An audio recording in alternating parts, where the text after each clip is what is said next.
sempre o Sub-Zero. Sub-Zero, Sub-Zero, Sub-Zero, Sub-Zero, Sub-Zero, Sub-Zero, Sub-Zero. Eu escolhi o Sub-Zero, Sub-Zero, Sub-Zero, Sub-Zero, Sub-Zero, Sub-Zero, Sub-Zero.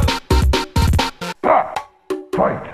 1, 2, 3. O Kano era um caolho especial, ele não faz Night Wolf, índio velho, tinha o cachimbo da paz. Também chegado no fuminho, tinha um smoke muito massa. Da onde que tu acha que saía sua fumaça? Com ele ainda tinha outros dois robôs, o Cyrax e o Sector, que só davam caô pra liberar o Goro. Não era bem assim, tinha que matar o Shao Kahn, que falava finish him.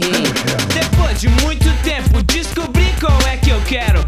Então desde pequeno escolho sempre o Sub-Zero. Sub-Zero, Sub-Zero, Sub-Zero, Sub-Zero, Sub-Zero, Sub-Zero, Sub-Zero. Escolhi o Sub-Zero, Sub-Zero, Sub-Zero, Sub-Zero, Sub-Zero, Sub-Zero, Sub-Zero. Fatality. Round 1, 2, 3. O Baraka era o pior e era muito apelão, que nem o Reptile, soltador de catarrão.